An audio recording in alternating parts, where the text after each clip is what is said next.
May interview pala. Yes, magandang umaga po sa inyong lahat. Nakapag-file ako. Ako yung ika-19 na kandidato na pumila para sa senador. Ako ay pumila sa ilalim ng dati kong partido, nasyonalista, pero hindi po ako kaalyado ng anumang pangkat, anumang sektor, anumang grupo. Kaya tinataya ko na ako'y mananatiling malaya at matatag. Sa inyong lahat, sisikapin kong sagutin ang inyong mga tanong, pero hindi ko alam lahat ng sagot. This is a work in progress. This is the first time I've ever done this. But I have not resigned my old party, the Nacionalista Party. And the only thing is that I will not constitute a part of the administration alliance to allow me to work together with every sector, to be able to cross the line and to get things done. So, eto po ang aking pinipilit gawin. Hi, ma'am. Good morning. Ma'am, pero can we just be clarified? Apa. So, yung tama bang sabihin na nag-beg off kayo sa endorsement ng administration coalition? Ganun na nga. Kasi baka magkaroon ng iba't ibang kulay at hindi masara yung pinto sa iba't ibang sektor, mas maigi na. Alam naman natin ang halalan, madugo, mainit, mabagsik ang usapin, mas mainam na wala akong kalaban. Ayoko kasi ng ganoon, ang nais ko talaga, hindi tumahak ng dalawang ilog, kundi maging yung iisang ilog, ang malaking tubig, ang dagat kung saan magtatakpo lahat ng ilog. Para makausap natin lahat ng sektor, tatayo ako ng mag-isa. At yung NP, dati ko na kasi partido yon at wala naman tayong kikitang sabit sa hinaharap. Opo, pero Sen, bago po yun, nagkausap muna kayo ng presidente na i-discuss nyo po ito sa kanya. Well, ang nangyari kasi, sabi niya, paano ba ito kung magkaroon ng, syempre, yung banatan kapag eleksyon, di ba? Birahan, may laban-laban. Napaisip ako Sabi ko, paano? Kahit hindi ako ang magsalita ng maanghang o mag-insulto o kutsain yung sino man, okay lang yun. Ako, kaya kong hindi gawin yun kasi hindi naman ako palaaway. Sabihin na ako'y matapang o di kaya mataray pa. Okay lang. Pero hindi talaga ako palaaway. Baka hindi ko matiis kapag maanghang na yung sinasabi tungkol sa iba pang sektor. Ma'am, one last from my end. Po. Pero bukas po kayo sa possible endorsement, halimbawa po, ng kaibigan po ninyong si VP Sara dahil may hugpong siya na malaki ring partido. Hindi ko alam. Hindi ko pa napapag-usapan yon. Ang akin lang, pinili ko na maging malaya para hindi na ako kakampi kanino man, laban pa sa iiba, mas maigi na. Piliin na lang natin ang sambayan ng Pilipino. Okay. Michael Rogas, please.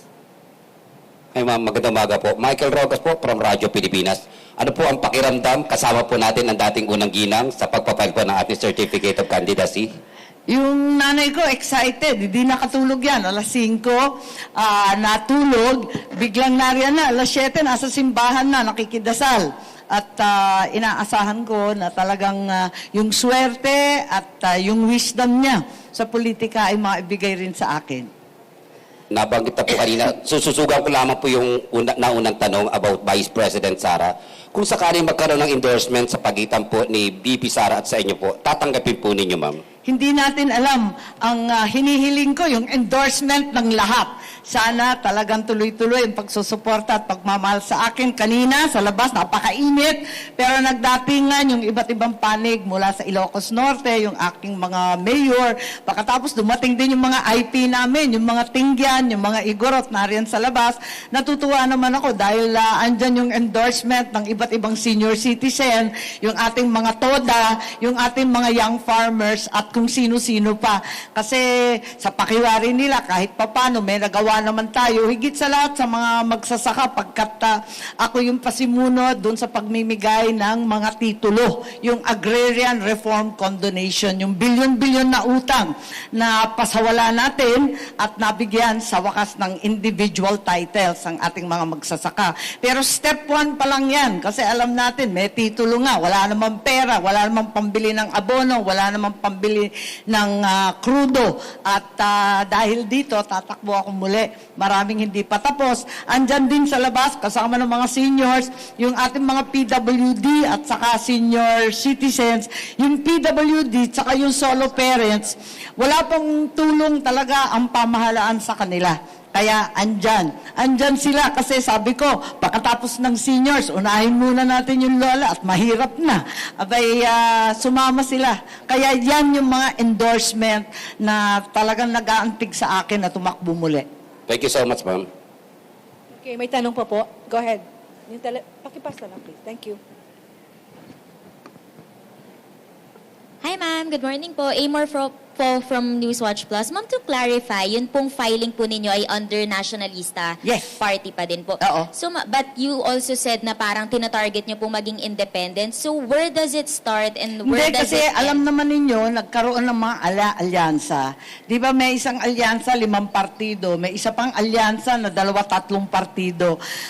Sa akin, mananatili lang ako sa partido ko dahil doon naman ako mulat sa poll at hindi na ako makikipag-alyado kasi parang gumuguhit ka ng linya. Ayoko nang ganun eh. Gusto ko, kausap ko lahat na makipagbate sa bawat isa at higit sa lahat may magawa. It's very, very important to me that I am able in every case to cross the line and to be able to speak to each and every sector and finally get the work done. Nagawa na rin natin yan, nagsimula dun sa ayuda. Kung maaalala nyo, yung konsepto ng ayuda talagang taliwas sa isipan natin.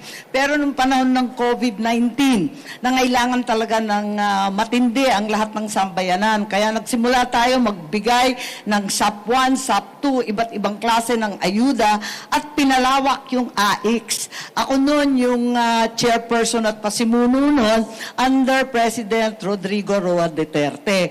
Nung dumating na ang panahon ngayon, ayun, itinuloy-tuloy na lang natin yan. At nais ko pang ituloy na hindi lamang ayuda, kundi dagdagan pa natin ng sahod. Kahit hindi minimum wage, sahuran na natin ang marginal farmers, bigyan na rin natin yung mga naghihirap na toda, yung naghihikahos ng mga market vendors. So yan ang pakay natin. Tuloy-tuloy lang po para sa akin, yung nasimulan na condonation ng penalties sa interest ng mga agrarian reform beneficiaries. Nag-umpisa rin kay Presidente Duterte para sa akin tuloy-tuloy. Maganda itong nangyari kay Presidente Bongbong at ang nangyari ngayon, talagang natuluyan na at naibigay na yung mga titulo. Ang sumunod naman dyan, bigyan natin ng tulong sa abono, sa krudo, sa binhi at iba pa.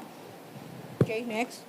Go ahead. Just one more question po from me, ma'am. Would you care to comment po on the administration's slate? Yun pong ngayon 11-man senatorial slate. May mga nagsasabi daw po kasi na same old faces and family members. Yun pong mga nandun sa slate. Would you care to comment on that po? Mahirap mag-comment, hindi na ako kabahagi eh.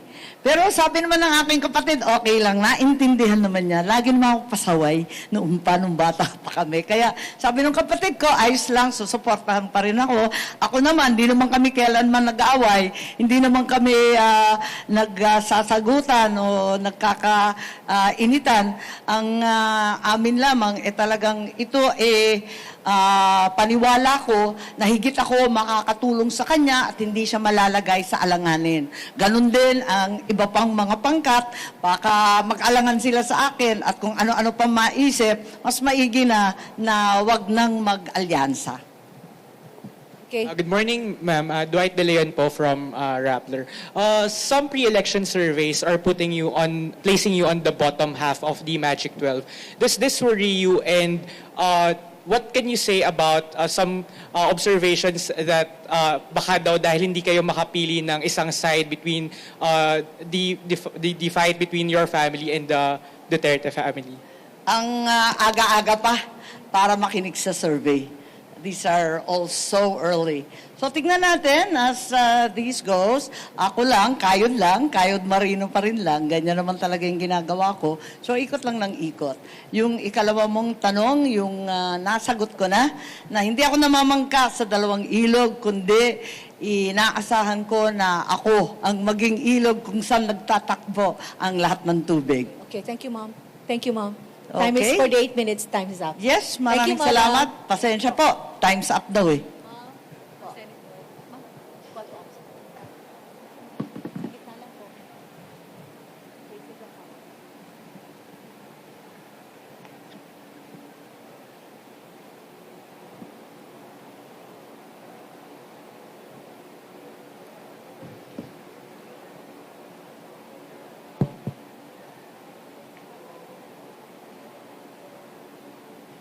Thank you po, Madam Senator.